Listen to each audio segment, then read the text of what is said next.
I guess what stands out about maybe last night and trying to overcome what you guys were overcoming? I mean, we competed, and you just can't have those lapses here and there throughout the game. For the most part, we competed. We did a lot of great things. Started fourth. I think starting those first couple possessions kind of hurt us, and we was back in a dogfight from there. But we competed. Of all the things you guys are trying to work on right now and kind of turn things around, what's maybe the number one thing that you're focused on yourself? Putting one foot in front of the next. Keep going forward. It's easy to dwell on a negative, be frustrated, but got to worry about the next game. Try to get one game at a time. You mentioned the frustration. You've been playing for a long time. When you have a team like this that's experiencing adversity this early into the season, what do you do to keep everybody still locked in, the morale high, and are you still having fun? Yeah. I mean, it's no choice. It's a long season. Granted, people, we all want it to be different, but this is what it is. It's life. Sometimes everything don't go your way. It's about how you dig yourself out of that situation, what makes you, So as long as we keep that mindset, we'll be all right. Do you feel like change is necessary for this group? I mean, that ain't up to me. That ain't my decision. My job is to try to come in here, do whatever is needed, try to make us get a win. That's all I can control. You mentioned a lot of positives from last night. How often do you feel like you guys are playing to that identity that you want? Yeah, we showed spurts of it, but it's a 48-minute game. We gotta do it as close to 48 minutes as possible, if not 48. Like I said, the compete level is there. Once we just get more organized, settle down on both ends, understanding what we need to do, how we need to do it for longer periods of time. The tide start to change. Max has been given a pretty good opportunity here with Sabonis out. What have you seen from him? Maybe how he's grown in the last couple of months. I mean, he's tough. You gotta give it to the kid. You go out there tough. You go out there and compete.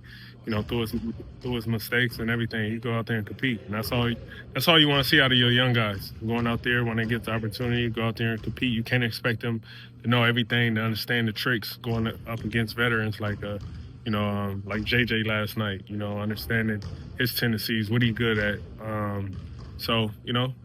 Been great for him just to get out there. Any getting closer with Dennis, you think, or is it going to probably be something you have to manage? For a while? When it comes to injuries, man, I don't really, I don't get involved because being a player, I know my body. Yeah. So, and I respect players. Like when he steps out there, he wants to be where he wants to be at and ready to go. So when they tell us that he's ready, we expect him to get on the floor and be ready. If that's taking him some time, we totally respect and understand that. Malik has stepped in nicely in that point guard role, but at the same time, where do you feel like his presence is missed most? I mean, obviously defense is there, but defensively definitely setting a tone in that second unit, and really he found a scoring role also, like making sure that he's pushing the pace, organization in that second unit as being a true point guard. That's a little different, but he's been fantastic. Speaking of Dennis. 21 games into the season, probably not where you would envision this team to be at, and there's a lot of things to be critical about. But what have you seen so far that you like from your young players and this team so far? With the young players is the consistency of effort and growth. The willingness to make mistakes, if that makes sense. Like, you can be reserved and not learn a lot, or you can put it all out there and then go back and figure it out. And I respect that because it's hard to be learning on the stage in certain situations. Watching Max, watching Neek, I thought, Neek had regressed a little bit from his aggressiveness initially. And after talking to him, I thought he was super aggressive, super confident. They're going to get fouls, both of those guys, because the refs got to learn how they play. they have to learn how to be consistent with their aggressiveness. And you get fouls a lot of times when you're a little bit passive, you get hit, then you react. They always get the second guy and you're reaching in. So their ability to be open enough to try to improve on a night-to-night basis has probably been one of the biggest things for me. How much of that do you think is just them trying to figure out their role in the early, call it, steps of their career here? I think for most young players, unless you come in as a quote-unquote superstar, and even then you have to find your way. But for those guys, both of them are great kids. The communication piece is really huge because both of them communicate, especially Max, like you hear his voice, like he is not scared to communicate. And for both of them, it's going to be a process that they have to go through, but their willingness to be aggressive in it is going to fast forward their growth. With Russ, it felt like pretty early on, he kind of does whatever you need out there, scoring a lot early, rebounding. Now it seems like he's more pass first in that starting unit. How have you seen him be malleable to whatever is going to help this team? I mean, first of all, as a Hall of Famer, to watch him be malleable, to use your word, is super impressive, because from MVP to now starting here, but coming off the bench as a reserve, he just does whatever you need. And I think it kind of speaks to his career as far as who he's been. You are going to get so many different facets of Russell. He's going to rebound. He's going to defend. He's going to get steals. He's going to get assists. Then he's going to get hot. He's going to do it from three-point line. He's going to drive to the hole. He's going to get fouled and get to the free throw line. He's going to do it with emotion. There are so many different ways that he affects the game. To watch him continuously go out there and find ways to make that happen has been super impressive. How do you just kind of look at the trip coming up for you guys? 3 games. I mean, they're all winnable, man. With the exception of a couple games where we just got sideways, we've been in games, and we have to learn now how to take those moments that, whether it's shot selection, fouling shooters, whatever it is, and we have to be smart in those moments. So go on the road, and a lot of times you play better on the road just because, it's home, it's holidays, there's a lot of different things going on. But also, I as a player and now as a coach, use that as a time to galvanize. You're going into an arena, it's 20,000 people, and it's about 40 of us. And we lock arms and we come together and we go fight. And those moments can be highly impactful for a team. And that's what we're hoping to do out on the road is come together.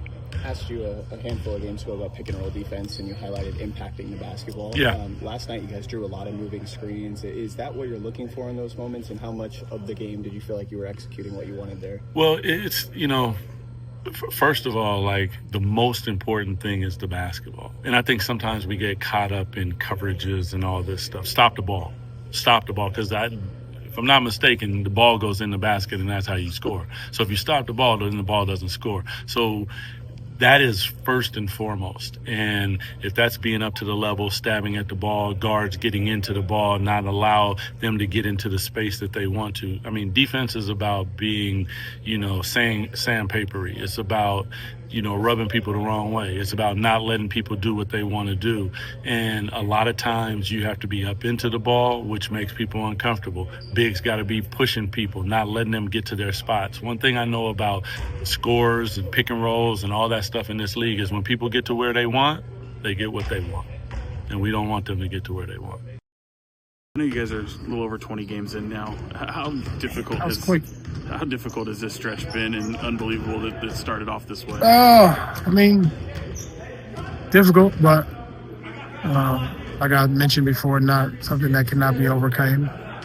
Just gotta stay with it, stay with amongst each other in this building, and keep our best foot forward. Even when times seem that don't feel like they're getting any better, just gotta stay with it. I should know this in your history, but have you been a part of a team that had this many vets and talent that was able to turn a season around like this? No. I don't know. Maybe not. I don't know. Vets and talent is a tough question. because of Leandro. It's kind of maybe a better way is maybe with the expectations that you all had coming into the season. Well, I got here a little late, so I don't know what the expectations were. Yeah. I mean, throughout your career, you faced adversity before. As a veteran, what do you kind of tell these young guys when this team is going through the turmoil that it's going through right now? How do you keep everyone just motivated and win? Just communicate amongst each other. Don't look out, look within. I think that's the most important part of team sports. Individually, you have a role, you have a responsibility that I think each of us can be able to kind of own, and then collectively come together and figure out how we can become a better team, and that's all you can do. It looks like with that starting group, you've been really focused on getting other guys involved. What's the process been like for you on figuring out the best play? Yeah, I'm still figuring it out. Usually, after a couple games or so, try to figure out, but just trying to manage and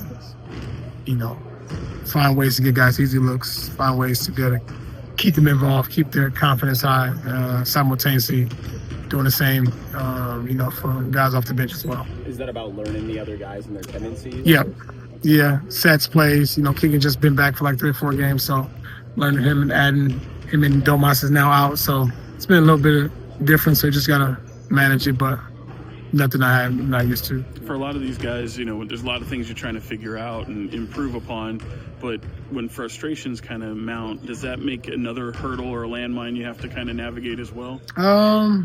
Yes and no. It depends on how you deal with your own frustration or adversity. So everybody probably deals with it a little bit differently. For me personally, I expect adversity because that's the league we're living in, the league that we're in. I mean, it's just guys are good, teams are good. This is the NBA. You're going to lose games that you play well. You're going to get blown out. You're going to win. You're going to blow teams out. So I expect adversity now, just making sure that having my guys and everybody prepared for it. That's it. You just getting to know Keegan a little bit. What stood out to you about what he's able to do on the floor? Just ability to be just active, his size, and great because he's still young, has so much to learn, and ability to be able to do that is a huge part for our team, and we're gonna lean on him to kind of lead the way, kind of moving forward, and he's been doing a great job, but we also can't run him to the ground, so we gotta be careful and make sure that he's fresh and be able to do what he's able to do at a high level.